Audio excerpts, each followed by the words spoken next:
Hello. Good evening, sir. Good evening, Mayank. Good afternoon, sir. Good afternoon, sir. 1-2 minute wait करो, बाकी लोग भी आ रहे होंगे, ठीक है? Okay, sir. हाँ, मैं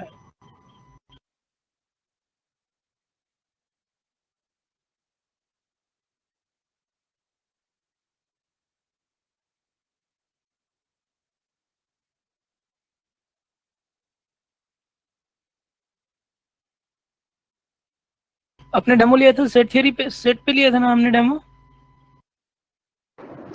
No, sir. Like there were some questions based on like their, uh, permutation combination, okay okay okay yeah, yes, sir.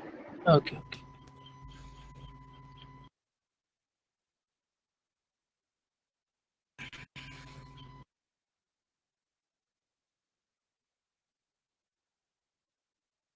एक-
बस 1 मिनट रुको बेटा, मैं कॉल करके बोल दूं, ठीक है ना?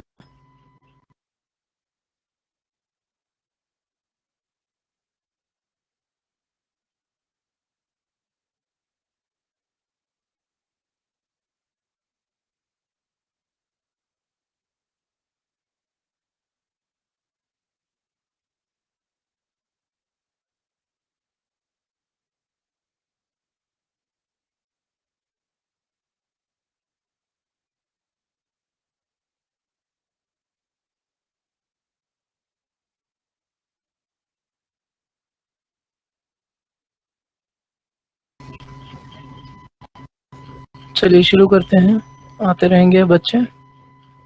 Okay, sir.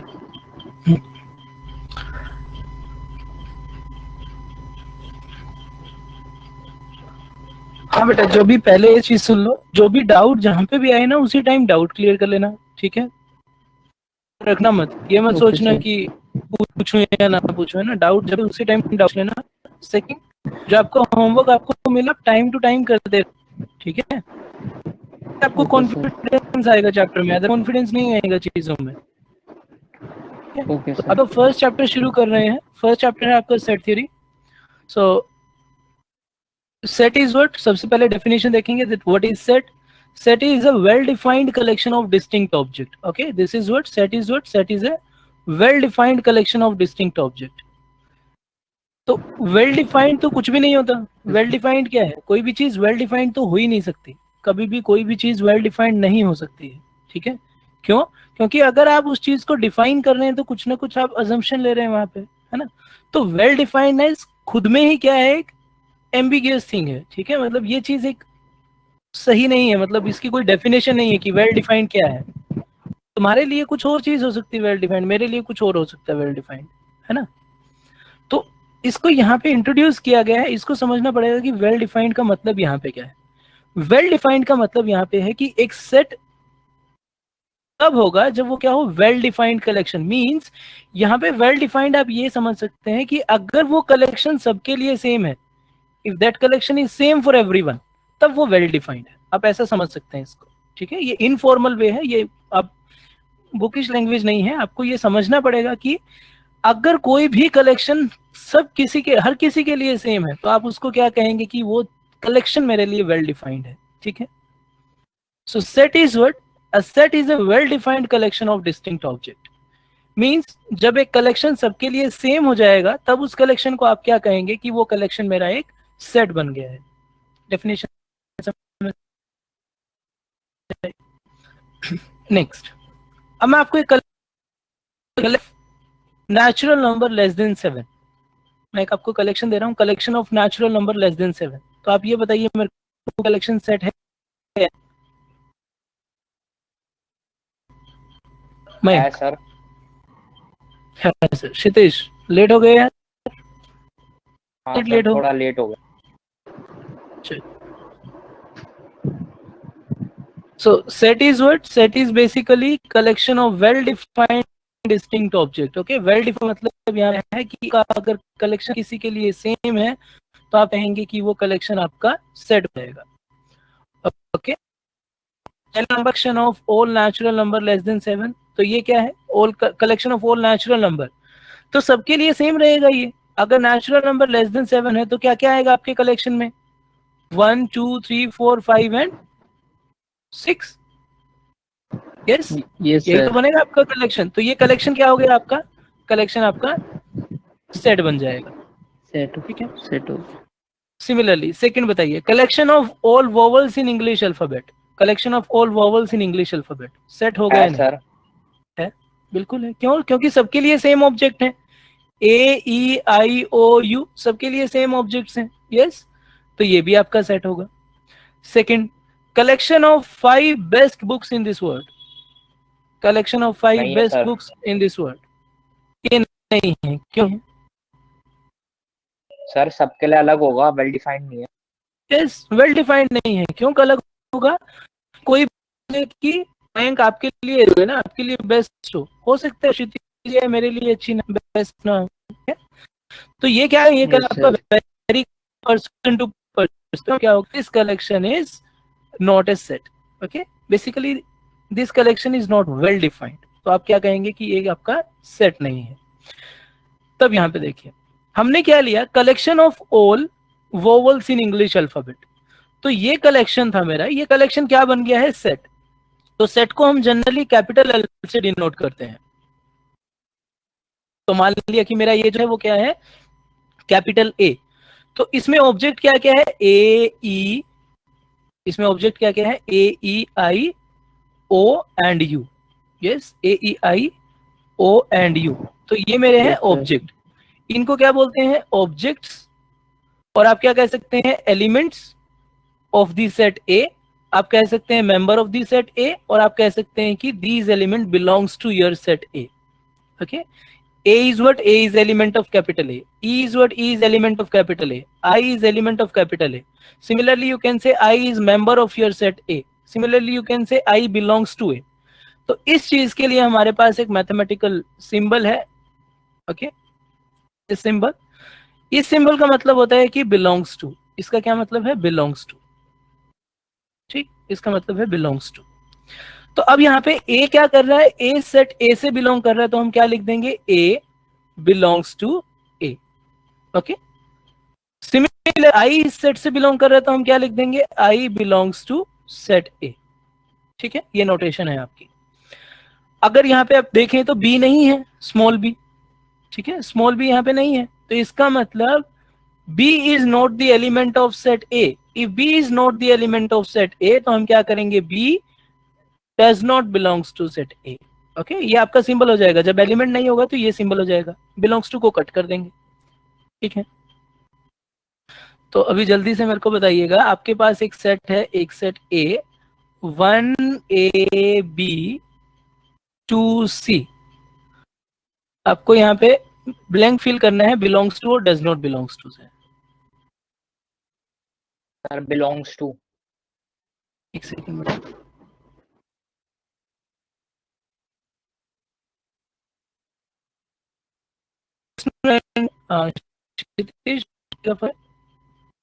Belongs to, sir belongs to. Second में मयंक आप बताएंगे बेटा। Sir belongs to. Belongs to, third Mayank. Sir does not belong. Sir okay not okay, belongs to. And D, tell me D. Not belongs to. Not belong to. Okay, ठीक है, तो अभी आपको क्या समझ आ गया कि सेट क्या है, वो डेफिनेशन समझ आ गई हमें, और सिंबल समझ आ गया है, बिलोंग्स टू और does not belong to. Next क्या है आपके पास, अब कुछ क्वेश्चन है, इस क्वेश्चन को ट्राई कीजिए। Which of the following are sets and justify your answer. पहला क्वेश्चन बताएंगे मयंक, दूसरा क्षितिज। सर दूसरा नहीं है सर, है सॉरी। दूसरा क्षितिज, थर्ड फिर मयंक, फिर क्षितिज, फिर मयंक एंड फिर क्षितिज। मयंक फर्स्ट बताइए आप। सर नहीं है सर। क्यों नहीं है बेटा? मतलब अप्रैल है ना, अप्रैल है। नहीं, मैं ये पहले ये बताऊं सेट है या नहीं है। Of all the months sir नहीं, क्योंकि इसमें लेटर ए से है, तो और भी मंथ्स है, जैसे नहीं, क्वेश्चन समझिए आप, क्वेश्चन क्या है, क्वेश्चन आपको बोल रहा है कि आपके पास जो कलेक्शन है वो कैसा कलेक्शन है, collection of all months of a year, जो भी साल के आपके महीने हैं उन सब का कलेक्शन है, उन सारे मंथ्स का कलेक्शन है जो ए से शुरू होते हैं। तो ए से पहले तो ये देखो कि आपके कलेक्शन में है कौन कौन, है ना। तो कौन कौन है आपके कलेक्शन में, ए से शुरू होने वाले मंथ कौन कौन से हैं? अप्रैल। एक और, अप्रैल और अगस्त भी होता है। अगस्त। तो 2 मंथ है आपके पास जो कहां से शुरू होते हैं, ए से शुरू होते हैं। ठीक है, तो क्या अब ये कलेक्शन सबके लिए सेम रहेगा, ये सोचो अब। यस। तो इसका मतलब सेट है या नहीं है? है तो सेट होगा। ठीक है, दूसरा क्षितिज आप बताएंगे। Hello hello hello, sorry for being late. Sir है। तो जो है आपको सेट का पता है बेटा, सेट क्या होता है? हाँ जी सर, थोड़ा बहुत आता है। चलो पर आगे से बेटा टाइम पे आए, ठीक है। सर वो लॉगिन का मैंने देखा नहीं था, तो उसमें थोड़ी दिक्कत आ रही थी। ओके, तो जल्दी से अभी समझ लेते हैं, बाकी सब भी एक बार ध्यान दे लो वापस यार। सेट क्या होता है आपके पास बेटा, सबसे पहला चैप्टर सेट शुरू कर रहे हैं हम, ठीक है। सेट क्या है आपके पास, एक ऐसा collection, well defined collection of distinct object. ठीक है, well defined collection of distinct object अगर है तो आप उसको क्या कहेंगे कि वो सेट है मेरा। वेल डिफाइंड का मतलब यहाँ पे क्या है, वेल डिफाइंड का मतलब यहाँ पे है कि if that collection is same for everyone, अगर जो आपने चीजें कलेक्ट की हैं अगर वो सबके लिए सेम है तो आप क्या कहेंगे कि वो वेल डिफाइंड है। ठीक है, मतलब अगर आपका कलेक्शन हर किसी के लिए सेम हो रहा है, आप किसी से भी पूछो अगर वो कहे कि हाँ ये एलिमेंट है और सारे एलिमेंट हर केस में सेम है, तो आप क्या कहेंगे कि वो कलेक्शन आपका सेट बन जाएगा। ठीक है, जैसे कि आपने कलेक्शन लिया, collection of all natural number less than 7, so collection of all natural number less than 7, यही एलिमेंट आएंगे आपके। Yes sir. यस, तो क्या ये सारे के सारे ऑब्जेक्ट सबके लिए सेम होंगे, सबका कलेक्शन में यही एलिमेंट आएंगे? अगर आप किसी को भी बोलेंगे you have to collect all the elements all the natural number less than 7, तो सभी ये समझेंगे, हाँ है ना। Yes sir. तो इसका मतलब ये कलेक्शन क्या है, सबके लिए सेम है। तो इसका मतलब ये क्या बन गया, आपका सेट बन गया। समझ आया? Yes sir. सिमिलरली सेकंड क्या है, सेकंड है आपके पास कलेक्शन ऑफ ऑल वोवल्स। तो कलेक्शन ऑफ ऑल वोवल्स क्या क्या है आपके पास, A E I O U in English alphabet, okay, A E I O U. तो क्या ये कलेक्शन सबके लिए सेम होगा, ये सोचें आप। जब आप कहेंगे कलेक्शन ऑफ ऑल वोवल्स तो सभी यही एलिमेंट समझेंगे, हाँ है ना? Yes sir. तो इसका मतलब ये कलेक्शन भी क्या है, आपका सेट है। ठीक है, नेक्स्ट एक और मैं पूछ रहा हूं, आप जल्दी से बताइए, collection of 5 beautiful flower in this world, collection of 5 beautiful flowers in this world. Sir वो तो कोई भी हो सकते हैं अपने हिसाब मतलब से। वो अलग अलग होंगे ना, अलग अलग लोगों के लिए अलग अलग हो सकते हैं, है ना? यस तो सर। इसका मतलब कलेक्शन सेम नहीं है सबके लिए। तो अगर कलेक्शन सबके लिए सेम नहीं है तो इसका मतलब क्या है, वो सेट नहीं है वो। सेट नहीं है। ठीक है, समझ आ गया आप सेट क्या होता है? नेक्स्ट इसको समझिए अब, ए ई आई ओ यू ये मेरा एक सेट था। तो सेट को जनरली हम कैपिटल अल्फाबेट से डिनोट करते हैं, A B X Y Z, okay, U T M anything. तो सेट्स को जनरली कैपिटल अल्फाबेट से डिनोट करते हैं। तो हमें पता चला कि ये मेरा सेट है, तो मैंने कहा मेरा सेट ए है, और ए के ऑब्जेक्ट कौन कौन है, A E I O you है। ठीक है, इनको क्या बोलते हैं, ऑब्जेक्ट्स ऑफ योर सेट। या क्या कहेंगे, A E I O U are elements of my set, या क्या कहेंगे, members of my set, okay, और या क्या कहेंगे, बिलोंग्स टू माई सेट। सारी चीजें सेम है, एलिमेंट्स ऑफ माई सेट,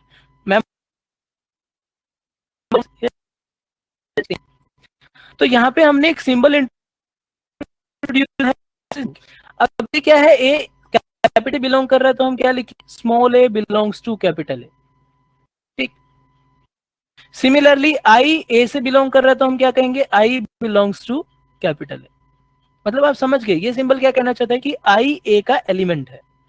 अब बी आई ए के अंदर नहीं है, बी तो ए के अंदर नहीं है, तो आप क्या कहेंगे, B does not belongs to capital ए।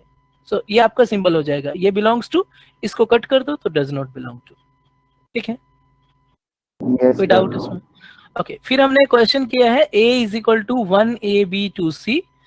1 क्या है, देखो इसका मेंबर है तो बिलोंग्स टू, 2 इसका मेंबर है तो बिलोंग्स टू, 5 इसका मेंबर नहीं है तो डज नॉट बिलोंग टू, और 6 इसका मेंबर नहीं है तो डज नॉट बिलोंग टू। ठीक है,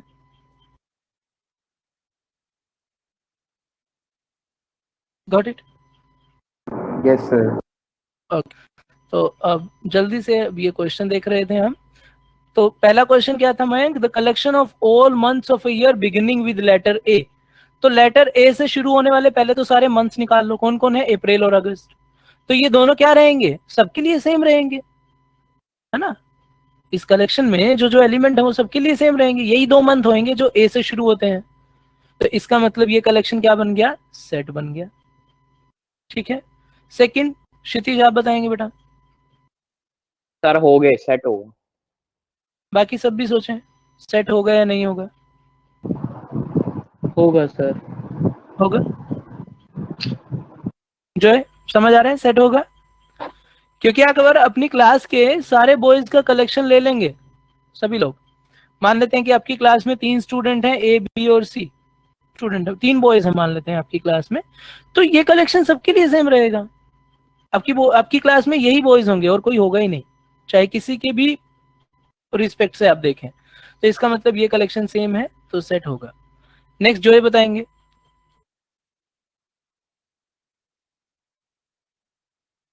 यस सर, सेट होगा। सेट होगा सभी लोग, yes. Collection of all yes natural sir. Number less then 10,000 set होगा। नेक्स्ट मयंक बताएंगे। यस सर होगा, सेट होगा। होगा, बाकी सब लोग भी यस, होगा सर। नेक्स्ट क्षितिज बताएंगे।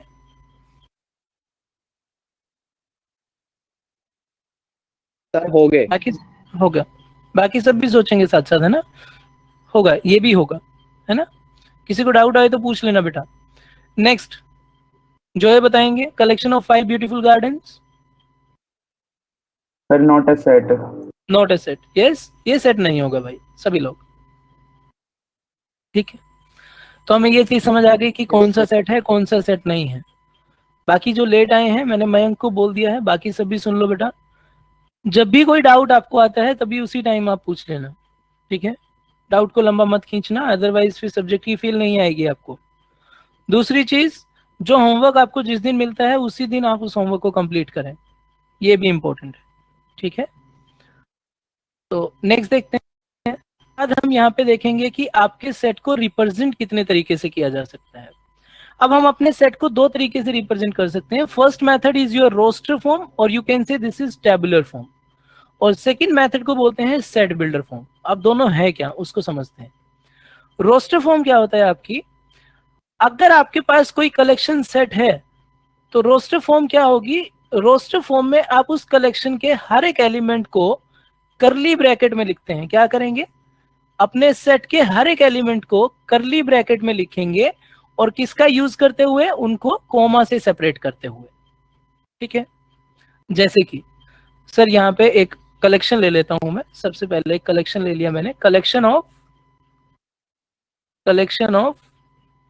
All natural numbers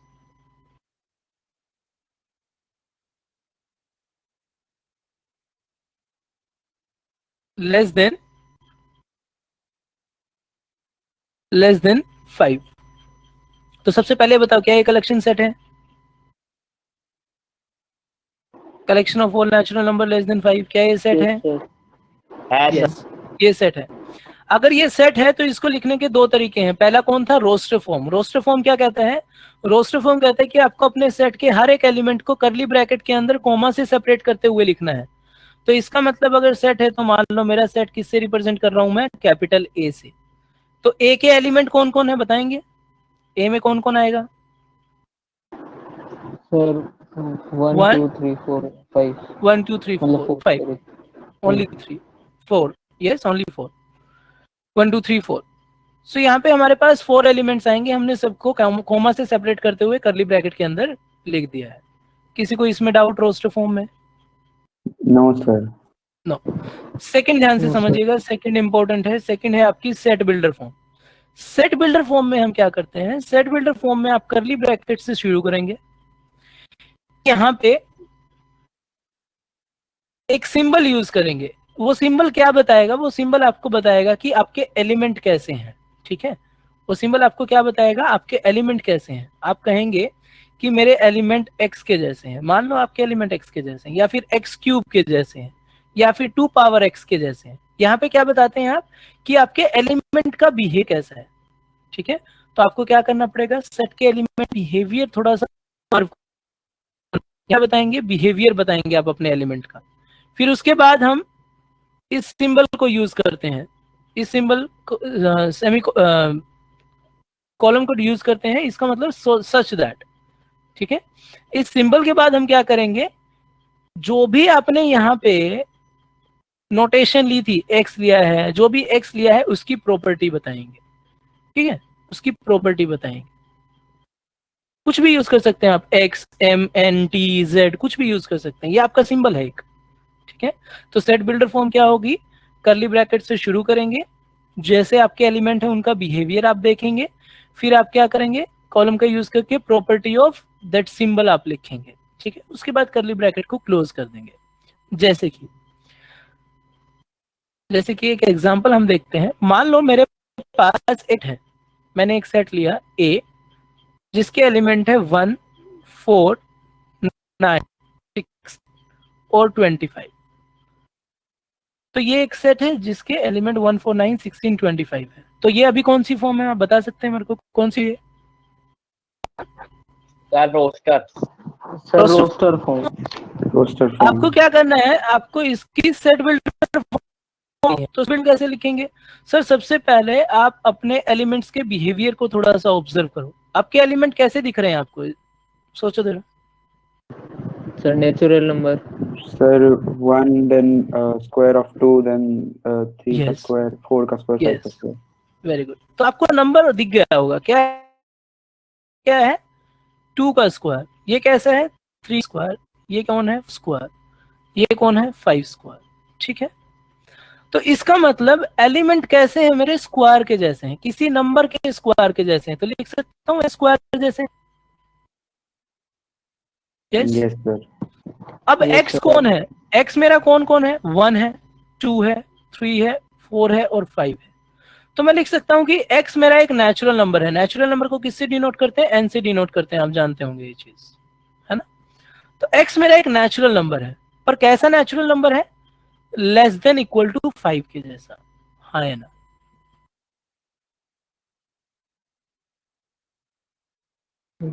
Yes, sir. Yes, sir. तो देखो दोनों सर एक दोनों बार फिर कलेक्शन से में, बताना ये। फिर से बता दूंगा मैं, ये चीज समझ आई कि आपके एलिमेंट्स का behaviour 1 square 2 square and 5 square तक है। Yes sir. यस। तो इसका मतलब मेरे एलिमेंट किसी नंबर के स्क्वायर के जैसे हैं, ठीक है।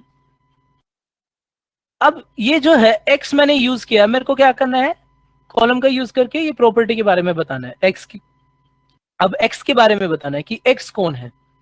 तो x कौन है, 1 2 3 और 5 है। तो इसका मतलब x एक नेचुरल नंबर है, और कैसा नेचुरल नंबर है, लेस देन इक्वल टू 5 तक का, तो लेस देन इक्वल टू 5 है, समझ ओके सर। का एक सेट हो गया। इसमें कोई प्रॉब्लम है तो पूछ लो। No sir. No, sir. अब जब आप रोस्टर से सेट बिल्डर फॉर्म बनाते हैं या फिर सेट बिल्डर से रोस्टर फॉर्म बनाते हैं, तो एलिमेंट सेम होने चाहिए, आपके एलिमेंट चेंज नहीं हो सकते। अगर आप इसकी रोस्टर फॉर्म लिखेंगे तो आपको यही एलिमेंट दिखने चाहिए, और यही दिखेंगे भी, है ना। अगर आप रोस्टर से सेट बिल्डर या सेट बिल्डर से रोस्टर फॉर्म बनाए और अगर आपके एलिमेंट सेम नहीं है, तो इसका मतलब आपने वो नोटेशन गलत लिख दी है, वो रिप्रेजेंटेशन गलत लिख दी है, ठीक है। एलिमेंट क्या होने चाहिए, दोनों में सेम होने चाहिए, सेम सेट के लिए। ये दो अलग अलग तरीके हैं लिखने के। पहला तरीका है आपका रोस्टर फॉर्म, दूसरा है सेट बिल्डर फॉर्म। दोनों समझ आ गए।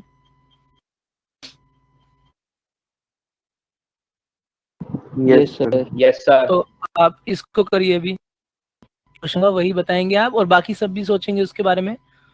फर्स्ट क्वेश्चन का आंसर मयंक देंगे, सेकंड का आंसर क्षितिज देंगे, फिर जॉय देंगे, क्षितिज देंगे, जॉय देंगे। आपको रोस्टर फॉर्म अभी आपको सबको दिख रहा होगा, ये कैसी फॉर्म है, सेट बिल्डर फॉर्म है, यस और नो। ध्यान से देखो सारे सेट्स को। Yes, sir. हाँ, तो आपको रोस्टर फॉर्म बतानी है भाई, मयंक। Sir, -1 0 -1 comma 0 -2 भी comma ले 1 सकते हैं बेटा, -2 क्यों ले सकते हैं, क्योंकि यहाँ इक्वल साइन है equal to, oh sorry, है ना। -2 तो इस comma हम्म, -1 comma हम्म, 0 comma 1 comma 2 comma 3 comma 4. बस ठीक है। Yes, sir. बाकी सब ये ठीक लिखा बेटा, क्षितिज और जॉय, ठीक है। सर ये x is yes greater than sir. equal to -2 लिखा है। हाँ हाँ हाँ, हाँ सर ठीक है। ठीक है।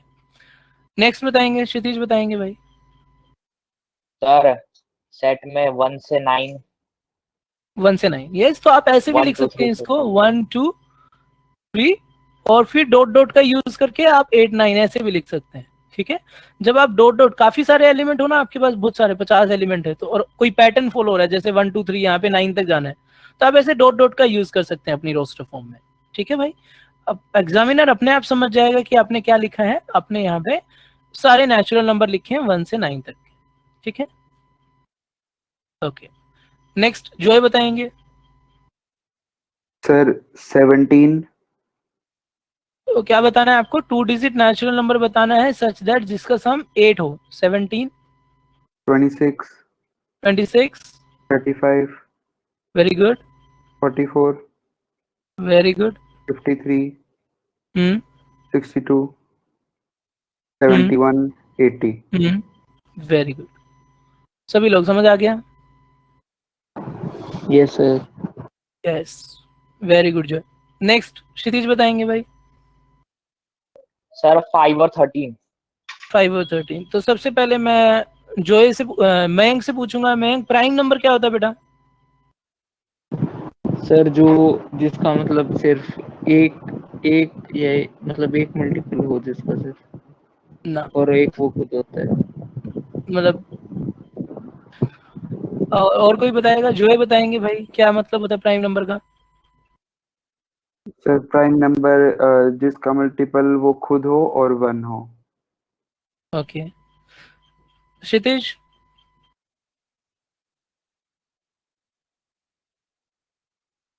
Hello,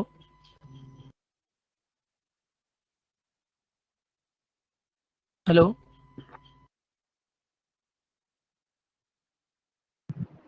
yes sir. Prime number क्या होता है भाई क्षितिज? नहीं है क्या वो? चलिए, बाकी आप दोनों सुनिए बेटा। आपने बोला कि प्राइम क्या नंबर हो गया वो होता है सर? जिसके जिसके दो फैक्टर हो, ठीक है? तो कौन कौन से फैक्टर? मान लेते हैं कि आपने एक नंबर लिया 1, तो इसके भी दो ही फैक्टर हैं, 1 और 1। सुनो, नंबर 1 इसका यस खुद सर। खुद है और 1 है, तो इसका मतलब 1 प्राइम होना चाहिए। Yes sir. Yes sir. तो आपने एक चीज भी पढ़ी होगी कि 1 ना तो प्राइम होता ना कंपोजिट होता। ये पता है ना, 1 is neither prime yes nor sir. Composite. Yes तो फिर सर। आपकी डेफिनेशन में मतलब गड़बड़ है कोई ना कोई। दूसरी चीज देख लेते हैं। आप लोग जानते हैं कि 2 प्राइम है, आपकी डेफिनेशन से समझते हैं। Yes sir. आपकी डेफिनेशन कहती है कि सर दो ही फैक्टर होने चाहिए, वो खुद और नंबर 1, है ना? पर इसका फैक्टर तो -1 और -2 भी है, हाँ है ना? It should not be negative. Yes. तो यस प्राइम सर। नंबर कब कहेंगे? डेफिनेशन ध्यान से सुनिएगा। प्राइम नंबर क्या होते हैं? ऐसे नंबर्स जिनके सिर्फ दो, a number which is greater than 1 and having only factors 1 and itself. एक नंबर प्राइम नंबर तभी होगा जब वो 2 से 2 या 2 से बड़ा या 2 के बराबर हो और उसके सिर्फ दो फैक्टर हो, दो पॉजिटिव फैक्टर्स हो। कौन कौन? नंबर 1 और वो खुद, ठीक है? तो ये प्रॉपर डेफिनेशन है आपकी। डिवाइजर का मतलब क्या होता है? सर जो डिवाइड करे। जो डिवाइड करे। अब यहाँ पे आपको क्या बताना है कि इसके प्राइम नंबर बताने हैं जो इसको डिवाइड करते हैं। तो कौन कौन से प्राइम नंबर है? 5 और 13 दो ही प्राइम नंबर होंगे। कैसे पता यस करेंगे? Yes sir. इसका सर। प्राइम फैक्टराइजेशन कर लो। कैसे पता करेंगे? इसका प्राइम फैक्टराइजेशन कर लो। तो प्राइम फैक्टराइजेशन में दो प्राइम आ गए, तो इसका मतलब इसके दो प्राइम डिवाइजर है। ओके, नेक्स्ट जो है बताएंगे। Next sir C A L capital C U और small S. C? Sir capital C, capital C, then small A, small A, small L, small L. Small U and small S. अब C भी आएगा बेटा, small C भी आएगा। Small C क्यों आएगा? क्योंकि ये दोनों अलग अलग हैं, हाँ है ना? ये सेम नहीं है, यस सर। ठीक है? तो यस यहाँ पे सर। अब स्मॉल सी भी आएगा। यू, एल आ चुका, यू आ चुका, एस, ठीक है? तो ये आपका क्या है? Set of sir all letter. Capital C क्यों आया? स्मॉल ही कैपिटल सी सी लेते हैं देखिए, वैसे तो। ये रहा ना बेटा सर भाई सी। कहते हैं सर ब्रैकेट के अंदर लेकिन तो सारे स्मॉल एलिमेंट्स आते हैं। नहीं, किसने बोला? मैंने तो नहीं बोला ऐसी बात। मैंने बोला कभी कि छोटे एलिमेंट आते हैं? No sir. मैंने सिर्फ क्या बोला? मैंने सिर्फ बोला कि कलेक्शन जो सबके लिए सेम हो वो, ठीक है? एलिमेंट कुछ भी हो सकते हैं आपके सेट के एलिमेंट, ठीक? कैपिटल सी, ठीक है। Yes sir. A, L, C, U, S, ये आपका रोस्टर फॉर्म है। नेक्स्ट बोलिए। नेक्स्ट है आपके पास, आपको सेट बिल्डर फॉर्म बतानी है। ये आपको दिख रहा होगा, सारी की सारी रोस्टर फॉर्म लिखी हुई है। तो पहला करेंगे जॉय, दूसरा मयंक, तीसरा क्षितिज, फिर मयंक एंड क्षितिज।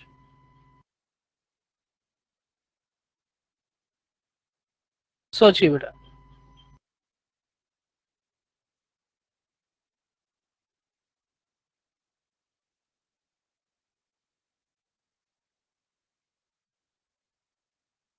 सर ये 9 के वो हैं, फैक्टर आप हैं। आप आप जॉय बोल रहे हैं? Yes sir. हाँ, क्या क्या है ये? सर ये 9 के वो हैं मल्टीपल और फैक्टर। तो ऐसे तो लिख नहीं पाएंगे, फिर मुश्किल है। कैसे लिखेंगे आप वो बताइए फिर। सर वो लिखना नहीं आ रहा ना मेरे को, ये थोड़ा समझ सा नहीं। और सोचिए, 9 में अगर पढ़ेंगे तो गड़बड़ हो जाएगी, क्योंकि 9 का मल्टीपल भी और 9 की फैक्टर दोनों चीजें तो लिखना मुश्किल हो जाएगा ना एक ही यस टाइम सर। पे। तो और कुछ ऑब्जर्व करो, यहाँ पे और कुछ दिख रहा है क्या? 1 मिनट दे रहा हूँ, सोचो इसको। बाकी सब भी, मयंक और क्षितिज भी। Sir 3 to the power x। Yes sir. है ना? बाकी सब ध्यान से। जॉय, जॉय क्या है ये? यस ये लिखा सर। है 3। तो 3 को आप क्या लिख सकते हैं? 3 को लिख सकते हैं 3 पावर 1। 9 को यस क्या लिखा? सर। 9 को 3 पावर 2 लिख सकते 3 हैं। पावर 2। ये 3 पावर 3 लिखा है 27, और ये 3 पावर 4। हाँ है ना? Yes sir. तो आपके एलिमेंट कैसे दिख रहे हैं आपको? 3 की पावर कुछ x जैसे दिख रहे होंगे, यस सर। जहां पे x कौन है? x एक नंबर 1 2 3 4 बिलोंग्स तक, टू। और 4 तक जा रहा है तो लेस देन इक्वल टू 4 होगा। हाँ है ना? Yes sir. समझ आ गई roster form? Yes sir. Okay, next बताइए, मयंक आप बताएंगे। Sir bracket then X column, bracket x x belongs to column, x belongs x belongs to n, comma x is okay, smaller than, or x is multiple, sorry, x is multiple of 2, wait a minute, x is multiple of, multiple of 2 okay, small than x 12, multi, less okay, than 12. x is multiple of 2 smaller than 12. Yes, Yes, very good. smaller or equal than 12. Smaller than 13 लिख देते हैं, है ना? एक ही बात है। Yes. ठीक है, बाकी सबको भी समझ आया? x कौन है? x आपका नेचुरल नंबर है, और कैसा नेचुरल नंबर है? 2 का मल्टीपल है, और कैसा? Less than 13। अब देखो मयंक, ये ठीक लिखा है आपने, इसमें कोई गड़बड़ नहीं है, ठीक है, कोई भी मिस्टेक नहीं है। थोड़ा सा है ना मैथमेटिकल चलते हैं। ये क्या हो गया, यहाँ पे इंग्लिश ज्यादा हो गई ना, मतलब वर्डिंग ज्यादा हो गई, है ना? x is Yes, sir. Multiple of 2 and, तो इसको थोड़ा सा मैथमेटिकल लिखते हैं। मैथमेटिकल कैसे लिख सकते हैं? ध्यान से देखो इसको। ये क्या लिखा है? 2 इंटू 1, 2 इंटू 2, Yes, sir. और 2 इंटू 6 Yes, तक। sir. तो मैं कह सकता हूँ Yes, मेरे sir. एलिमेंट 2 2x इंटू हो एक्स के जाएगा। जैसे है। x कौन है? नेचुरल नंबर है, और x less than equal to 6 है। हाँ है ना? Yes sir. Yes, sir. तो ये आपका मैथमेटिकल फॉर्म है, थोड़ी सी ज्यादा और अच्छी, ठीक है, मैथ्स की लैंग्वेज में ज्यादा अच्छी। Okay, बाकी sir. ये भी ठीक है। हाँ। सी बताएंगे क्षितिज? Sir, x such that x is a prime number। Yes, x such that x is a prime number. बाकी सब लोग यहाँ कोई और मैथमेटिकल फॉर्म ला ही नहीं सकते, क्योंकि और कुछ है ही नहीं हमारे पास, है यस ना? सर। फॉर्मूला नहीं है यहाँ पे कोई भी। So x such that x is a prime number. Very good. Next, D, Mayank. X such that x is a odd number. Odd natural number, odd नहीं कहेंगे, ओड Odd कहेंगे तो natural. -1 -3 भी आएगा, है ना? तो आप क्या Okay, कहेंगे? x such that x is natural और x is odd. Yes. yes, sir. अब इसको भी थोड़ा सा लिख सकते हैं हम, कैसे? मैथमेटिकल फॉर्म में कैसे लिख सकते हैं? थोड़ा ऑब्जर्व करो इसको। क्या 1 को आप लिख सकते हैं क्या 2 इंटू 1 -1? 1 को क्या 2 इंटू 1 -1 लिख सकते हैं? 3 को क्या हम लिख सकते हैं क्या 2 इंटू 2 -1? Yes, sir. 5 को लिख सकते हैं क्या 2 इंटू 3 -1? Yes, sir. तो देखो एलिमेंट कैसे दिख रहे हैं, ये सिर्फ ये चेंज हो रहा है ना, 1 2, जो 2 के साथ Yes, मल्टीप्लाई sir. हो रहा है। तो एलिमेंट कैसे दिख रहे होंगे? 2 इंटू x -1 जैसे दिख रहे हैं, Yes, sir. Such that और जहां x पे is a natural number. x is a natural number. ये आ गया मेरा, ठीक है? Yes, sir. Yes, sir. Okay, good. Next, Kshitij बताएंगे भाई। Sir, x cube such that x is x belongs to natural number greater than equal to 10। Greater than equal to 10। Sorry, sir, less than equal to। Yes, x is less than equal to 10। Mayank और जो है दिख रहा होगा। X cube Yes, जैसे sir. है ना, 1 cube, Yes, 2 sir. Cube, 3 cube, और कहाँ तक जा रहा है आपका क्यूब, 10 के क्यूब तक क्लास जा रहा है, तो एलिमेंट एक्स क्यूब जैसे हैं, X belongs to natural number और X less than equal to 10। ठीक, तो ये आपकी Yes, sir. Set builder form है। तो अब आप समझ चुके हैं कि सेट क्या होता है, वो एक जो सिंबल यूज किया था बिलोंग्स टू, वो कैसे यूज करते हैं। दूसरा आपने रिप्रेजेंटेशन देखी है, 2 रिप्रेजेंटेशन है आपकी, एक तो रोस्टर फॉर्म और दूसरा सेट बिल्डर फॉर्म। ठीक, फिर आपने दोनों का कन्वर्जन भी सीख लिया है। नेक्स्ट देखते हैं, नेक्स्ट आते हैं आपकी डेफिनेशन पे। एम्प्टी सेट किसे कहते हैं? Okay, empty set. अब एम्प्टी सेट क्या होता है? एक सेट को एम्प्टी तब कहेंगे जब उसमें कोई भी एलिमेंट ना हो। A set which does not contain any element is known as empty set। और empty set को आप बाकी नाम से भी जानते हैं, जैसे कि null set और void set। Okay, empty set के 2 और नाम है, null set और void set। ठीक, सर अब एग्जांपल। मैं बताऊंगा, एग्जांपल दूंगा मैं अभी, थोड़ा सा और देख लेते हैं, एक सेकेंड। empty set समझ आ गया, जिसमें कोई भी एलिमेंट ना हो, और उसको null set और void set भी बोलते हैं। empty set को डिनोट कैसे करते हैं? empty set को डिनोट करते हैं एम्प्टी ब्रेसेस से। यस, हम क्या करते हैं, सेट को ब्रैकेट के अंदर लिखते हैं एलिमेंट्स को। अब यहाँ पे कोई एलिमेंट ही नहीं है तो वो खाली रहेगी, तो ये आपका एम्प्टी सेट हो जाएगा। या फिर इसकी जगह आप एक और सिंबल यूज कर सकते हैं, ये सिंबल। ठीक है, इसको क्या बोल देते हैं, फी बोल देते हैं, या फाई बोल देते हैं ना, फाई या फी दोनों ही नाम से बोलते हैं, Yes, sir. अपने यहाँ फाई ज्यादा चलता है। तो एम्प्टी ब्रेसेस भी लिख सकते हैं, और आप ये यूज भी कर सकते हैं फाई। ठीक, एग्जाम्पल आप बताएंगे मेरे को पहले सोच के थोड़ा सा। जॉय, मयंक और क्षितिज, आप सोचिए कि एम्प्टी सेट क्या हो सकता है। 0। एक 0 लिख देंगे तो 0 तो एम्प्टी सेट होएगा ही नहीं। अगर आप 0 लिखेंगे तो इसमें तो एक एलिमेंट आ गया, 0 खुद है ना, कोई भी एलिमेंट नहीं आना चाहिए। आपको एक ऐसा सेट सोचना है, एक ऐसा कलेक्शन सोचना है जिसमें कुछ भी ना आए। सोचिए जरा, Sir, a natural number which is less than 1। बाकी सब लोग ठीक है या गलत है? Yes sir. एक नंबर बताना है सर जो लेस देन 1 हो, ऐसा कोई मिलेगा ही नहीं आपको। Positive odd number. Positive odd number तो बहुत सारे हैं बेटा। कैसे? 5 and so on। Yes sir. Okay, पूरा बोले हैं तो positive odd number less then 1, yes sir. ऐसा बोले हैं। अगर आप पॉजिटिव ऑड नंबर कहेंगे तो positive, ठीक है। तो एम्प्टी सेट क्या है, जिसमें कोई भी एलिमेंट ना हो। एक एग्जांपल इन्होंने दे दिया है, collection of natural number less then 1, तो ऐसा कोई भी नहीं है, तो इसका मतलब एम्प्टी सेट है, फ्री है। ठीक है, next is your singleton set. Next is your single set किसको कहेंगे, जिस सेट के अंदर एग्जैक्टली 1 एलिमेंट हो। A set has exactly 1 element is known as singleton set। Okay, अगर आपके पास सिर्फ और सिर्फ एक ही एलिमेंट है तो आप उसको सिंगलटन कहेंगे। कोई एग्जांपल मयंक बताएंगे भाई? Mayank, multiple of 1। Multiple of 1 तो इन्फिनाइट है भाई। 1 का मल्टीपल 1 भी है, 1 का मल्टीपल 2 भी है, 1 का मल्टीपल भी है, ये सारे 1 के मल्टीपल है। तो ये तो नहीं है सिंगलटन। और सोचिए।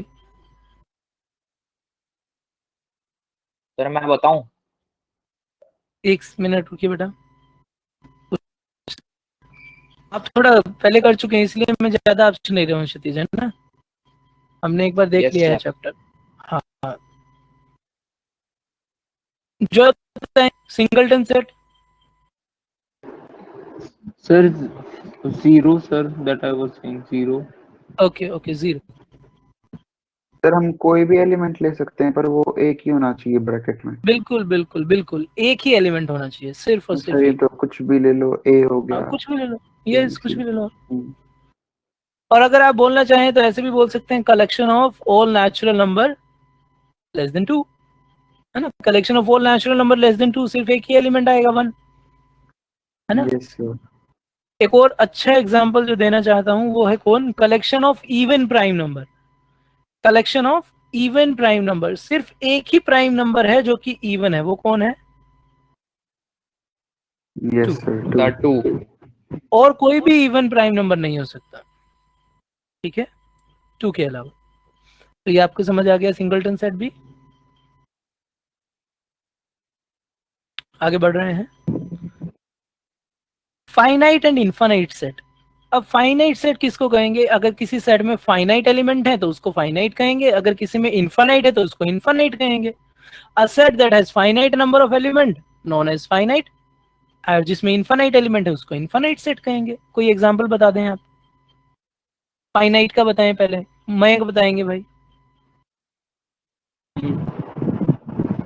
Finite multiple of 2, multiple of 2 तो इनफाइनाइट है बेटा, मल्टीपल ऑफ 2 तो 2 4 6 चलते रहेंगे ऐसे,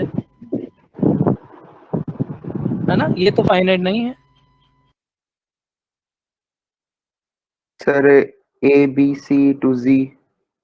यस, अगर आप एग्जांपल ले लें ए बी सी और collection of all alphabets, yes, collection of yes all sir. Alphabets, तो आपका इंग्लिश अल्फाबेट सॉरी, तो आपका क्या हो जाएगा? ये कलेक्शन एक सेट बन जाएगा। और कैसा सेट बनेगा? फाइनाइट सेट बनेगा। क्षितिज आप बताइए कोई एग्जांपल फाइनाइट का।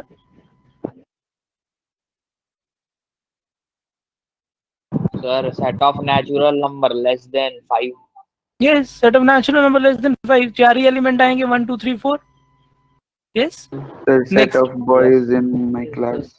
यस, फाइनाइट होंगे। और आप ये भी कह सकते हैं कि set of basically collection of all human being in this on this planet earth, yes, ये भी यस तो सर। फाइनाइट ही है, भले ही क्वांटिटी बहुत ज्यादा हो पर है तो फाइनाइट ही, गिन तो सकते ही हैं हम, काउंटिंग होती भी है, आप लोग जानते हैं। नेक्स्ट, कोई एग्जांपल दीजिए इनफाइनाइट सेट का। पहले जो ये बताएंगे। सर 1 2 3, उसके बाद तो फिर इनफाइनाइट, ये कहीं ले लो उसको। Basically collection of natural number, yes. Yes sir. Mayank बताएंगे बेटा। Collection of whole numbers. Collection of whole numbers, basically 0 से इंफिनिटी तक चला जाएगा। Very good. क्षितिज आप बताएं बेटा। Sir, multiple of any number. Means any number कोई भी ले लो आप, है ना, सभी लोग 5 ले लो जैसे कि, तो मल्टीपल ऑफ 5 क्या हो जाएंगे आपके पास? इनफाइनाइट आएंगे। कौन कौन? 5 10 15 और ऐसे चलते रहेंगे, है ना। Yes sir. एक और अच्छा एग्जांपल मैं दे रहा हूँ आपको, मतलब आपको भी समझ आ जाएगा वो। अगर ये मेरी रियल लाइन है और इसमें मैं कोई भी 2 पॉइंट ले लूं, जैसे 2 और 3, collection of all real number between 2 and 3, ये सुनो, collection of all real number between 2 and 3। ये आप चीज पढ़ी होगी आपने कि किन्हीं भी 2 रियल नंबर के बीच में कितने रियल नंबर होते हैं? Infinitely many real numbers. Infinite. Similarly आपने एक चीज देखी हो, सुनी होगी कि अगर आप कोई भी 2 रियल नंबर ले लें तो इन 2 रियल नंबर के बीच में कितने रैशनल नंबर्स होते हैं? Infinite rational. इनफाइनाइट। और कितने इररेशनल होते हैं? इनफाइनाइट इररेशनल्स। यस, तो एक कलेक्शन आप ऐसा भी बोल सकते हैं इनफाइनाइट में कि collection of all real numbers between 1 and 2, collection of all rational number between 1 and 2। Yes, तो ये भी इनफाइनाइट है। समझ आ गया? कोई डाउट इसमें? Yes sir. ओके, नेक्स्ट आप इसको बताएं। पहला क्वेश्चन मयंक, दूसरा क्षितिज, थर्ड जॉय, फिर Mayank. Set of months of year, sir finite और infinite. 1 sir 12 months. No, I'm asking that is finite or infinite set? Finite. Finite set, yes, everyone. Second, 1 3 5 and so on,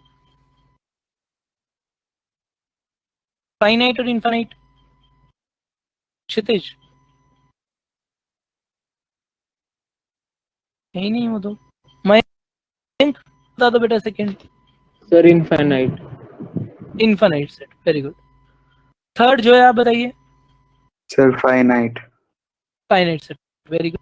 fourth बताइए बेटा। Infinite. Infinite, very good. Next Mayank आप बताइए। Sir finite. Finite set, okay, so this is your finite set. Finite, infinite और empty और singleton set में कोई doubt? Sir एक question है, हाँ बोलिए। जैसे कि हमारे पास ये the set of prime numbers less than 465, हम्म, तो ये उसमें भी जा सकते हैं। अच्छा, प्राइम नंबर हो गए, नेगेटिव नहीं होंगे, पर अगर कोई और हो तो नेगेटिव में भी तो जा सकते हैं, बिल्कुल। अगर मान लो यहाँ तो पे उस तरफ प्राइम की जगह इनफाइनाइट मैं नहीं होंगे। इंटीजर लिख देता, हाँ अगर मान लो मैं यहाँ पे इंटीजर लिख के, ठीक है ना, the set of integer less then 465, तो ये इनफाइनाइट हो जाएगा, क्योंकि नेगेटिव में चले जाएंगे ना, -1 -2 सारे ही छोटे हैं, माइनस यस इंफिनिटी तक, सर। है ना, तो ये इनफाइनाइट सेट हो जाएगा आपका। ठीक, और कोई डाउट? No sir. तो फाइनाइट और इनफाइनाइट आप समझ चुके हैं। नेक्स्ट देखते हैं इक्वल सेट्स के बारे में, कि दो सेट को इक्वल कब कहेंगे। ठीक है, दो सेट को इक्वल तब कहेंगे जब उनमें एग्जैक्टली सेम एलिमेंट हो, जो एलिमेंट ए के अंदर है वही एलिमेंट बी के अंदर हो, तब आप क्या कहेंगे, दोनों को इक्वल सेट कहेंगे। ठीक है, टू सेट्स, डेफिनेशन देख लेते हैं। Two sets A and B are said to be equal if they have exactly the same elements. Okay, और आप लिखेंगे कैसे, दोनों सेट इक्वल हैं, so A equal to B. अगर दोनों अनइक्वल है तो आप लिख देंगे A is not equal to B. ठीक है, ये आपकी नोटेशन है, ए इक्वल टू बी, दोनों सेट इक्वल है तो, और दोनों इक्वल नहीं है तो ए नॉट इक्वल टू बी। ठीक है, इक्वल कब कहेंगे, जब उनमें दोनों में एग्जैक्टली सेम एलिमेंट होंगे, जो एलिमेंट ए में है वही एलिमेंट बी में है। ठीक है, तो मैं यहाँ पे एक आपको क्वेश्चन देता हूँ। मान लो कि एक सेट मैंने लिया ए सेट में मैंने डाल दिया 1ab, और मैंने दूसरा सेट लिया ba1, और मैंने तीसरा सेट लिया 1ac। तो यहाँ पे कौन कौन इक्वल है, इस कलेक्शन में कौन कौन से सेट इक्वल हैं? A is equal to B। a is equal to B, yes, hmm, ठीक है ना, ए और बी के एलिमेंट सारे के सारे सेम है तो ए इक्वल टू बी है। तो यहाँ से आपको एक चीज समझ आ गई कि आप 1ab लिखो या ba1 लिखो, सेट तो सेम ही रहना है, सेट में कोई चेंजेस नहीं होंगे, हाँ है ना। Yes sir. तो इसका यस मतलब सर। एलिमेंट किस ऑर्डर में लिखे हैं, ऑर्डर तो डिपेंड करता ही नहीं, ऑर्डर पे तो डिपेंड करता ही नहीं आपका सेट, किसी भी ऑर्डर में यस लिख सकते सर। हैं। तो इसीलिए आप क्या बोल सकते हैं कि जो सेट्स होते हैं वो ऑर्डर इमटेरियल होते हैं। ऑर्डर इमटेरियल मींस ऑर्डर पे डिपेंड नहीं करते हैं। ठीक है, आप किसी भी तरह से ऑर्डर फॉलो कर सकते हैं अपने सेट के अंदर, ba1 लिखिए, ab1 लिखिए, a1b लिखिए, ठीक है, b1a लिखिए, जो भी आपका मन करे। ठीक है, तो सेट्स आर ऑर्डर इमटेरियल। और दूसरी चीज आपने एक और क्या सीखी थी, कि सेट में एलिमेंट को रिपीट नहीं करते हैं। अगर बाई चांस किसी ने लिखा है 1 2 1, तो ये मतलब 1 2 1 को दो बार रिपीट ना करके ये क्या होना चाहिए, ये 1 2 होना चाहिए। ओके, ये लिखने का सही तरीका नहीं है, लिखने का सही तरीका ये है, आप एलिमेंट को बार बार रिपीट नहीं कर सकते अपने सेट में। सर हाँ बेटा, sir, if there is a question that in A set it's 1 comma 2 comma 1 and in B set it's 1 comma 2, so it is equal or not equal? Basically ऐसा question पहली बात तो बनना नहीं चाहिए, है ना। अगर बाई चांस बन गया तो फिर दो तरह की सिचुएशन आएगी। क्या सिचुएशन आएगी, कुछ लोग ऐसा कहने वाले होंगे कि दोनों इक्वल हैं, ठीक है, और कुछ लोग Yes ऐसा sir। कहने वाले होंगे कि ये आपके सेट के लिखने का तरीका ही नहीं है, तो ऐसी कोई रिप्रेजेंटेशन नहीं है। पर फिर भी अगर आपके पास कभी ऐसा क्वेश्चन आ जाता है 1 2 1 और 1 2 आर दे इक्वल, तो आप कहना कि हाँ दोनों इक्वल है। ठीक है, क्यों कहेंगे, क्योंकि एग्जामिनर आपसे कुछ इसी तरह की चीज पूछना चाह रहा है कि वो इक्वल आप जानते हैं या नहीं जानते हैं।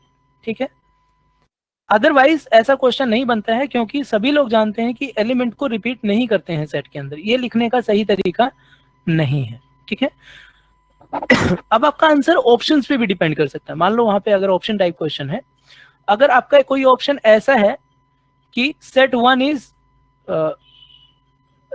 Is not the sorry collection one is not the representation of set, तो आप उसको टिक करेंगे। ठीक है, अगर कोई ऑप्शन ऐसा है कि जो आपका कलेक्शन वन है वो ऐसी रिप्रेजेंटेशन ही नहीं है सेट की, तो आप उसको टिक करेंगे। ठीक है, अगर यहाँ पे इक्वल नॉट इक्वल पूछता है तो इक्वल नॉट इक्वल पूछता है तो आप इक्वल कह देंगे। ठीक, नेक्स्ट चलते हैं। वो फिर उस पे आ जाएगा, वो पूछने वाले पे आ जाएगा कि वो पूछना क्या चाहता है आपसे।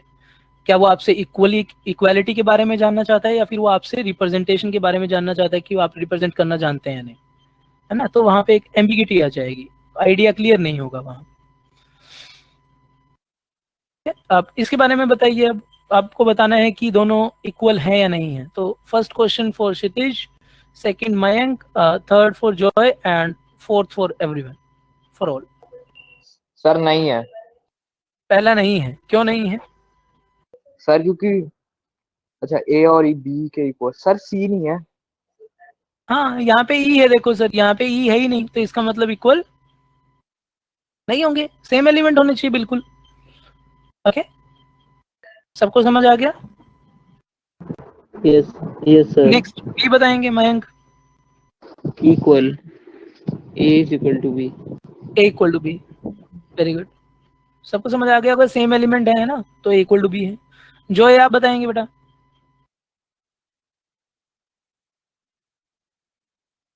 सर इक्वल है। इक्वल है। क्या करेंगे इसको जानने के लिए? इसको रोस्टर फॉर्म में कर लो या फिर इसको सेट बिल्डर में कर लो, तो ज्यादा अच्छा कौन रहेगा? इसको रोस्टर में कर लेते हैं।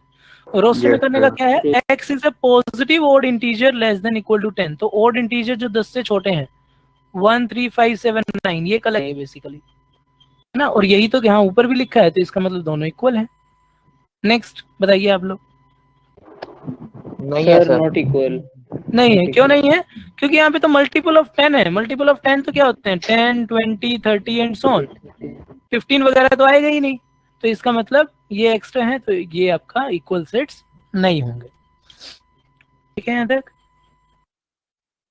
Yes sir. तो अभी आप आराम से अपना होमवर्क में क्या कर सकते हैं, अपनी एनसीईआरटी की पहली दोनों एक्सरसाइज आप कर सकते हैं, और आपके पास डीपीपी भी पहुंच जाएगी, आप डीपीपी भी सोल्व कर सकते हैं साथ में, है ना। Next okay sir. नेक्स्ट है आपका सबसेट के बारे में, कि सबसेट क्या है। इसको ध्यान से समझेंगे। अभी इंपॉर्टेंट, अभी चीजें अच्छी खासी शुरू होनी शुरू हो जाएंगी। अभी तक तो बिल्कुल बेसिक आइडिया था कि सेट क्या है, उसको रिप्रेजेंट कैसे करते हैं, एम्प्टी कब बोलेंगे, फाइनाइट कब बोलेंगे, इन्फानाइट कब बोलेंगे, ठीक है, सिंगलटन कब बोलेंगे, दो सेट को इक्वल कब बोलेंगे। अब आपको डेफिनेशन काफी हद तक समझ आ गई है सॉरी। और अब आप आगे बढ़ने के लिए तैयार हैं। सबसेट के बारे में समझते हैं। सबसेट कब कहेंगे? किसी सेट ए को किसी दूसरे सेट बी का सबसेट तब कहेंगे जब ए का हर एक एलिमेंट कहाँ हो, बी के अंदर हो। ठीक है, जब ए का हर एक एलिमेंट कहाँ पे होगा, बी के अंदर होगा, तब आप क्या कहेंगे, ए इज सबसेट ऑफ बी। जैसे कि मान लो मैंने एक क्वेश्चन लिया, ए इज इक्वल टू 1 2 3, और मैंने बी लिया 1 2 4 5 3। अब आपको बताना है क्या ए बी का सबसेट है? Yes sir. Yes sir. Yes. है तो सर। आपको समझ आ गया है सबसेट कब कहेंगे, जब ए का हर एक एलिमेंट कहाँ हो, बी के अंदर हो। एक बार इसको भी पढ़ लो, A is set to be subset of set B if every element of A is also an element of B. तो यहाँ पे आपको दिख रहा है कि ए के जितने भी एलिमेंट है वो बी के अंदर है, तो इसलिए ए इज सबसेट ऑफ बी। इसको लिखने का एक तरीका है हमारे पास। अब बार बार ऐसा तो नहीं लिखेंगे ना, फिर से टाइम खराब होगा हमारा। ए इज सबसेट ऑफ बी, है ना, वर्डिंग ज्यादा है, टाइम कंज्यूम हो रहा है। तो इसलिए हमने क्या कर दिया, इसको हटा के ऐसा लिख दिया हमने, ए इज सबसेट ऑफ बी। ये जो सिंबल है, ये सिंबल क्या रिप्रेजेंट करता है आपको, सबसेट के बारे में। ओके, इसका मतलब क्या हो जाएगा, ए मेरा बी का सबसेट है। नेक्स्ट सेकंड ले लेते सर हैं। ये तो ऐसे हो गया ना, subset and equal to B. अभी वो अलग चीज है, आपको मैं बताऊंगा। ये नोटेशन है सबसेट की, ठीक है। अगर इक्वल हटा दूंगा तो कुछ और होगा, वो मैं बताऊंगा आपको थोड़ी देर में, ठीक है। Okay sir. बिल्कुल। अभी इक्वल टू हो सकता है ना कैसे, मैं यहाँ पे आपने अगर क्वेश्चन उठा ही दिया है तो आप इसको समझिए। अब आप मेरे को बताइए, क्या ए बी का सबसेट है? Yes sir. ए बी का सबसेट है, तो ए बी का सबसेट है, और ए इक्वल भी है बी के, है ना। Yes sir. इसलिए यहाँ पे हमने क्या यूज कर लिया, इक्वालिटी। सबसेट, एक सेट खुद का तो सबसेट होगा ना, कोई भी सेट अगर आप चूज करते हैं, एनी सेट, कोई भी सेट, तो वो खुद का सबसेट तो होगा ही, क्योंकि उसके सारे एलिमेंट खुद के अंदर तो है ही, है ना। अगर आप कोई भी एक यस सेट सर। लें तो वो क्या होगा, खुद का सबसेट तो होगा ना, डेफिनेशन के अकॉर्डिंग। डेफिनेशन क्या बोलती है, डेफिनेशन कहती है कि एक सेट को सबसेट सॉरी, एक सेट को सबसेट तब कहेंगे जब उसके एलिमेंट दूसरे सेट में हो। तो इसके सारे एलिमेंट ए के अंदर तो है ही, इसलिए ए खुद का सबसेट होगा। ठीक है, तो एक चीज आपको यहां से क्लियर भी हो गई है कि every set is a subset of itself. Got it. अच्छी प्रॉपर्टी है, ये काम आती है बहुत। Yes sir. Yes next, sir. तो सेकंड देखते हैं, और ये आपकी नोटेशन है सबसेट के लिए। सेकंड है A is equal to A B C, और बी आपका ले लेते हैं सी बी डी। क्या ए बी का सबसेट है? No sir. नो। Right, तो sir. कैसे लिखेंगे, कैसे लिखेंगे, A is not a subset of B. Okay, Okay. A is yes sir. Not a subset, आपकी नोटेशन हो गई सबसेट और नॉट अ सबसेट के लिए। ठीक, सबसेट और सबसेट में कोई डाउट? No sir. नो। अब इस चीज को मैथमेटिकली लिखना सीखते हैं। कैसे सीखेंगे उसको ध्यान से सुनिएगा। एक सिंबल यूज करते हैं, इसका मतलब होता है फॉर ऑल। इसका मतलब क्या होता है, फॉर ऑल या for every. Okay, for all भी कह सकते हैं और फॉर एवरी भी एक ही बात है। ओके, अब ध्यान से सुनिए। If for all X belongs to A, एक और सिंबल ले लेता हूं, बताता हूं। इसका मतलब तो खैर आप जानते हैं, इसका मतलब क्या आता है, इम्प्लाइज, है ना। ये तो आप Yes, यूज भी sir. करते हैं 10th वगैरह में। Yes, इसका मतलब sir. होता है इम्प्लाइज, मतलब एक स्टेटमेंट दूसरे को इम्प्लाई कर रही है। अगर ये है तो ये होगा, ऐसी वाली सिचुएशन है ना। If for all X belongs to A implies x belongs to b, then a is subset of b. yes or no? ये आपकी जो वर्ड में लिखा था ना सबसेट की डेफिनेशन, उसको मैथमेटिकल फॉर्म दे दिया है हमने भी। इसका मतलब क्या हुआ, देखो, if every element for all x which belongs to a, it means if for all x belongs to a, or we can say if every element of x a implies also belongs to b, then a is subset of b. यही तो थी definition, Yes, sir. है ना। तो ये आपकी mathematical form है, किसकी मैथमेटिकल फॉर्म हो गई, आपके सबसेट की। If for all x belongs to a implies x belongs to b, then a is subset of b. हाँ है ना। इसमें कोई डाउट है तो पूछ लो पहले। No, sir. No, sir. इसका मतलब यहाँ पे एक चीज आ गई आपके पास, अगर आपको किसी भी सेट को किसी दूसरे सेट का सबसेट शो करना है, तो आप क्या कहेंगे, आपको यहाँ पे कोई एक आर्बिट्ररी एलिमेंट लेना होगा। क्या लेना होगा, आर्बिट्ररी एलिमेंट। आर्बिट्ररी एलिमेंट मतलब कोई भी रैंडम एलिमेंट। आपको क्या लेना होगा, यहाँ से एक आर्बिट्ररी एलिमेंट लेना होगा, कोई रैंडम एलिमेंट लेना होगा, और आपको दिखाना होगा कि वो एलिमेंट बी के अंदर भी है। तो इसका मतलब ए बी का सबसेट हो जाएगा। क्या सुन, मतलब सर, तो आप सुन, मान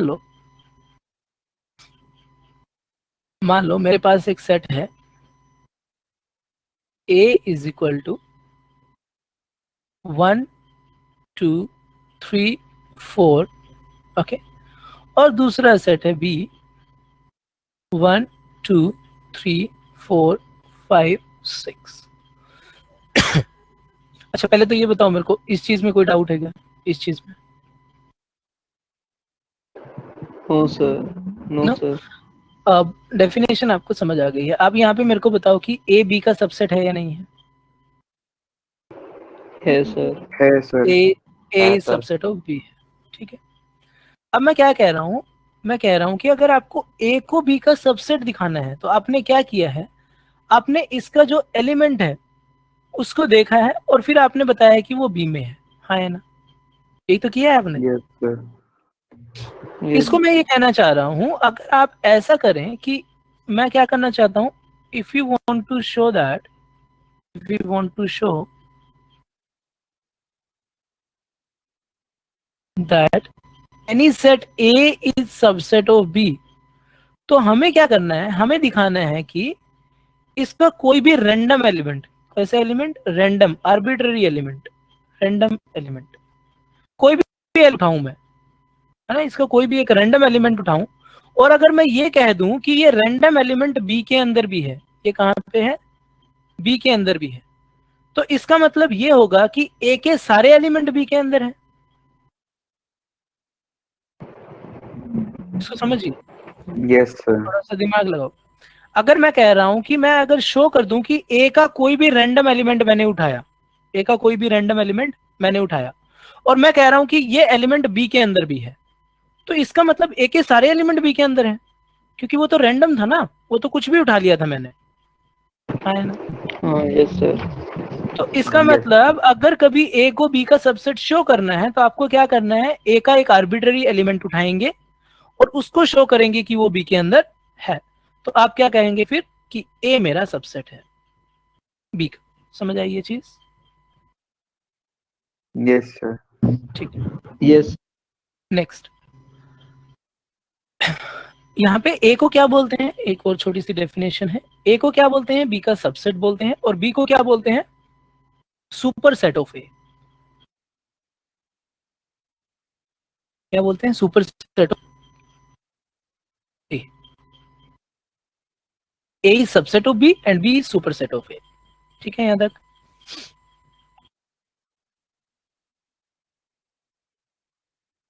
yes sir. Yes, sir. Next ध्यान से सुनिए, नेक्स्ट सुनिए ध्यान से। अब एक और छोटी सी चीज लेते हैं। अगर मान लो आपको शो करना है कि ए आपका सबसेट नहीं है, A is not a subset of B, अगर ए बी का सबसेट नहीं है तो इसका मतलब क्या शो करना पड़ेगा आपको, सोचिए जरा, मयंक बताएंगे मेरे को। कि कोई भी जो हम आर्बिट्री लेते हैं वो नहीं, मतलब इक्वल नहीं होना चाहिए। नहीं, थोड़ा सा और इसको चेंज कर दो, थोड़ा और सोचो। चलो मैं एक सिचुएशन देता हूँ आपको, ठीक है, एक सिचुएशन दे रहा हूँ मैं आपको। मान लो आपके पास अभी आपने 10th क्रॉस की है, तो आपके पास 10th की, मैं आप कहते हैं, आप जो कह रहे हैं वो स्टेटमेंट है आपकी कि सर मैं आर.डी. शर्मा के सारे क्वेश्चन सॉल्व कर ले, ये आपने कहा है, ठीक है।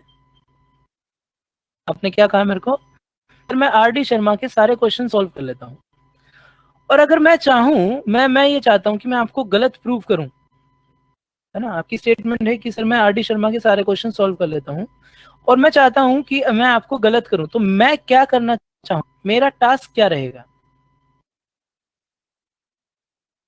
मेरा टास्क क्या रहेगा? कि आप कुछ भी मेरे से सवाल पूछो और मेरे को उसका जवाब नहीं आना चाहिए। मेरा टास्क ये रहेगा कि मैं आर.डी. शर्मा में एक ऐसा क्वेश्चन ढूंढ दूं, सिर्फ एक क्वेश्चन ऐसा ढूंढ दूं जो आपसे ना हो, आप गलत हो जाएंगे। Yes sir. बाकी यस सब सर। लोग सिमिलरली यहाँ पे भी हो रहा है।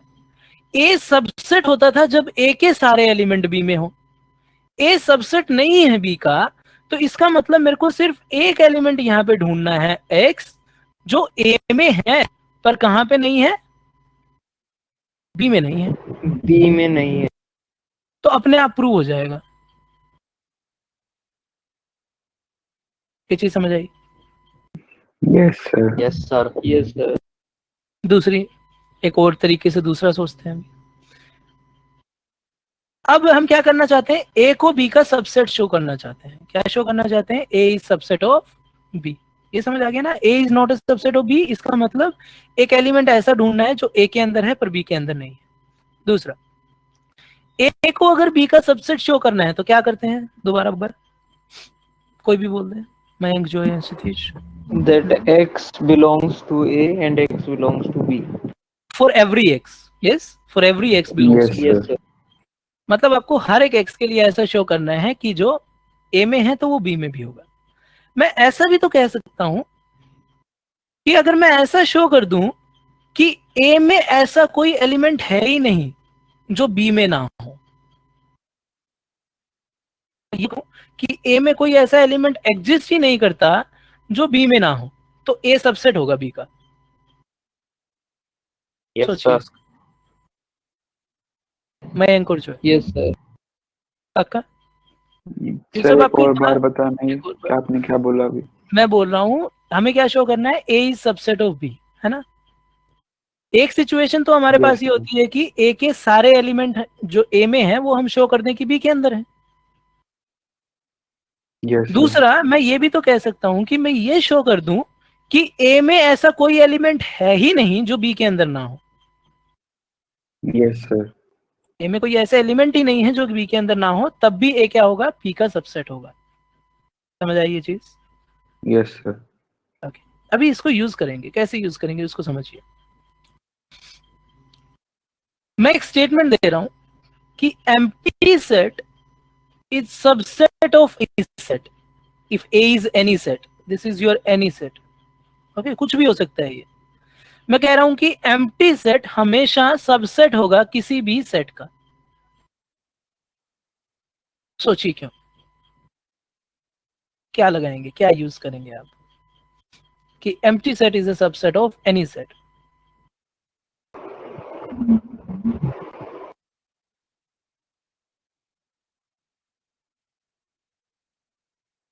देखो सर, सबसेट शो करना है तो दो चीजें हैं, है ना, तीनों लोग। Yes, sir. सर पहली चीज है कि फी के सारे एलिमेंट ए में हो,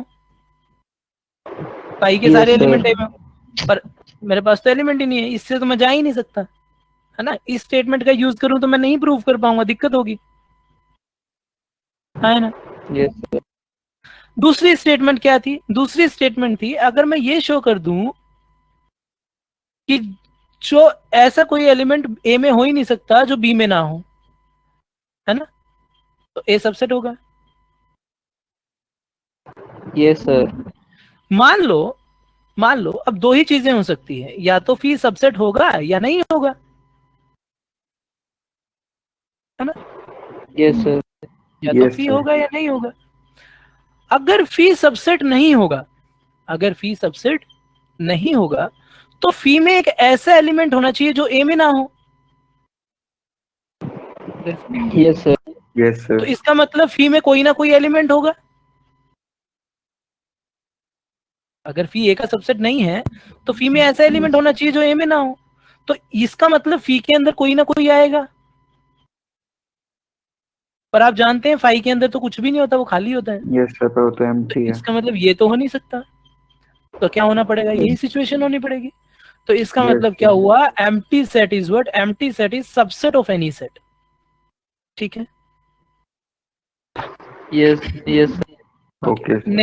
नेक्स्ट इंपॉर्टेंट थिंग, नेक्स्ट है आपके पास, अगर आपको शो करना है कि दो सेट इक्वल है, अगर हमें शो करना है कि दो सेट इक्वल है तो हमें क्या शो करना पड़ेगा सर हमें शो करना पड़ेगा कि ए बी का सबसेट है एंड बी ए का सबसेट है।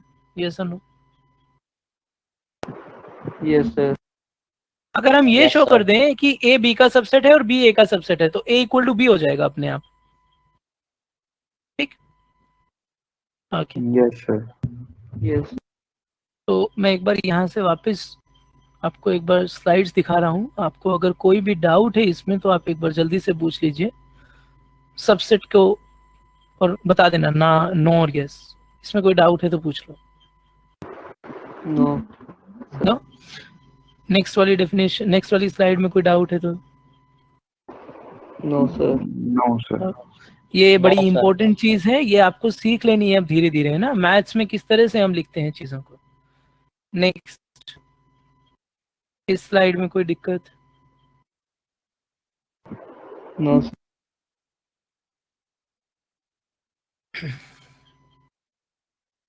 इनमें कोई दिक्कत दोनों चीजों में? No, sir.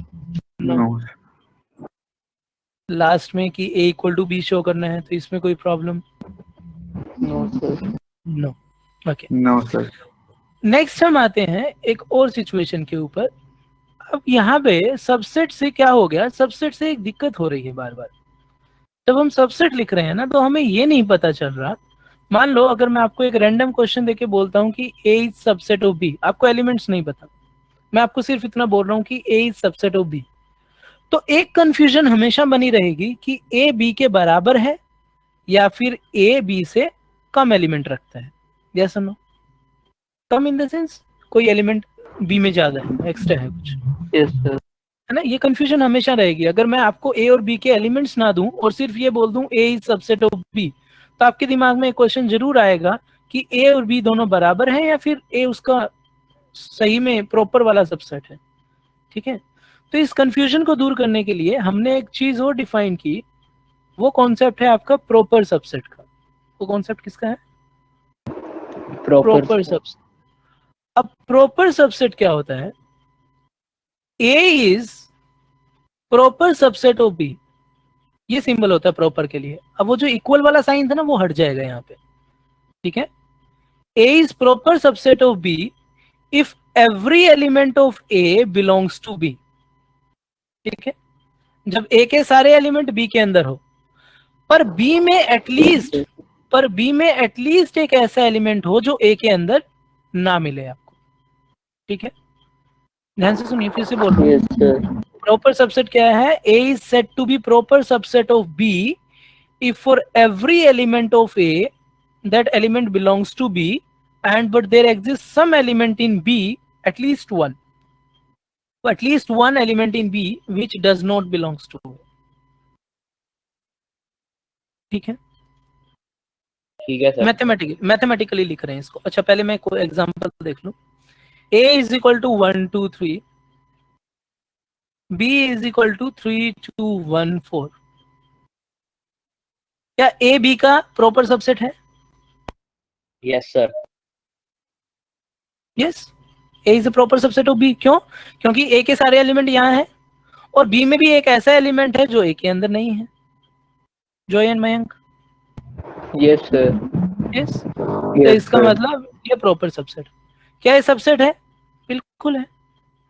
क्या A B का सबसेट है? बिल्कुल है, होगा ना। अगर प्रॉपर सबसेट है तो सबसेट तो होना ही होना है। ठीक है, क्या वो सबसेट है? बिल्कुल है। क्यों? क्योंकि A के सारे एलिमेंट B के अंदर है। ठीक, सबसेट तो होगा, कोई प्रॉब्लम नहीं है। अब ये मत सोचना कि सबसेट नहीं होगा, सबसेट तो होगा। अब वो प्रॉपर है या नहीं वो डिपेंड करेगा कि बी में कुछ एक्स्ट्रा है या नहीं। कम से कम एक ज्यादा एलिमेंट होना चाहिए, ए के अलावा कुछ ना कुछ एक्स्ट्रा होना चाहिए। अब मैथमेटिकल फॉर्म देखिए क्या है। एक और सिंबल यूज करेंगे, देयर एग्जिस्ट। इसको बोलते हैं देयर एग्जिस्ट।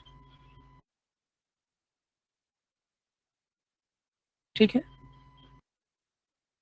तो स्टेटमेंट क्या है, ध्यान से सुनिए। If for all x belongs to A implies x belongs to B, है ना? x का हर एक एलिमेंट B में हो, ये चीज आ गई। But there exists at least one element in B, at least I'm saying at least, एक से ज्यादा हो सकते हैं, कोई प्रॉब्लम नहीं मेरे को, but there exists at least one element in B such that that element does not belong to A, then A is proper subset of B. इस बॉक्स में कोई भी डाउट है तो पूछ लो। नहीं है sir. If for all x belongs to A implies x belongs to B, but there exists at least one element in B such that Y does not belong to A, then we can say A is proper subset of B. सभी लोग?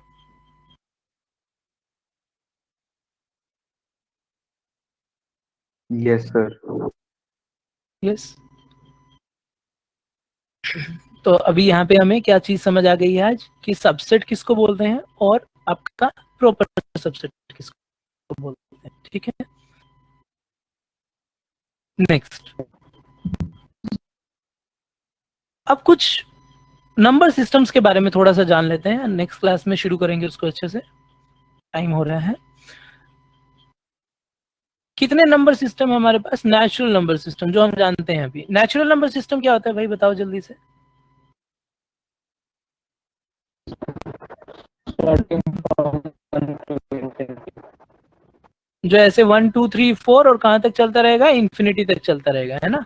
Infinity. और natural number को किससे denote करते हैं, 0 से L. Infinite. क्या denote, sir n से। ठीक है, कैपिटल एन। हाँ, होल नंबर क्या हो जाएगा, होल नंबर को किससे डिनोट किया, कैपिटल डब्ल्यू से।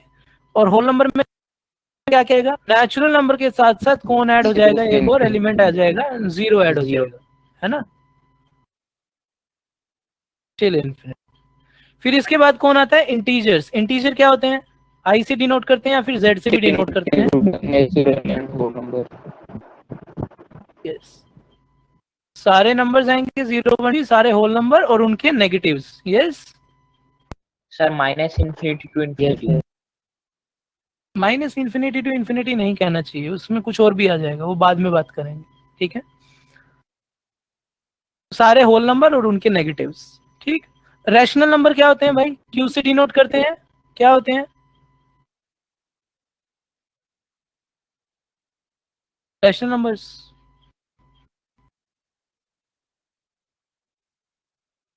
क्यू से डिनोट करते हैं और किस तरह के होते हैं, पी बाय क्यू फॉर्म के होते हैं, सच दैट पी और क्यू दोनों क्या हो आपके इंटीजर्स, और क्यू क्या होना चाहिए, नॉन जीरो, डिनोमिनेटर जीरो नहीं हो सकता, हाँ है ना।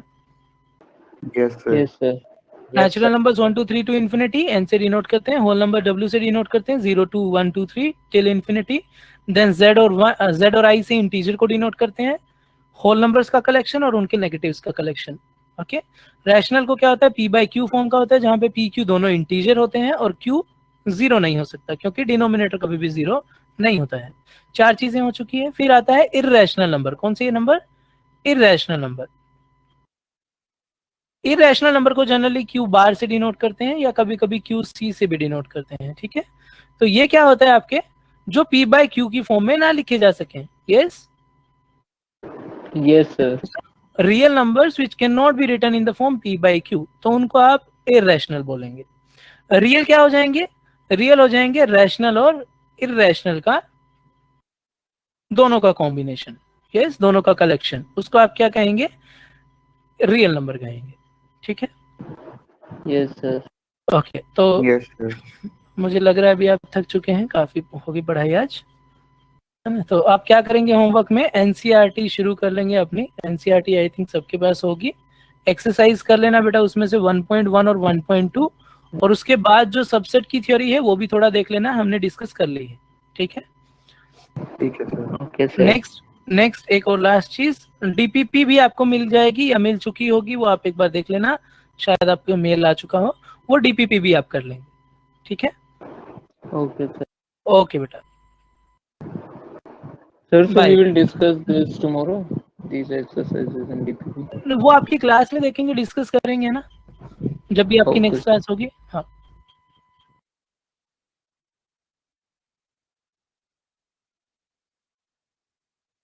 Okay bye, thank you sir. Bye sir. Welcome बेटा।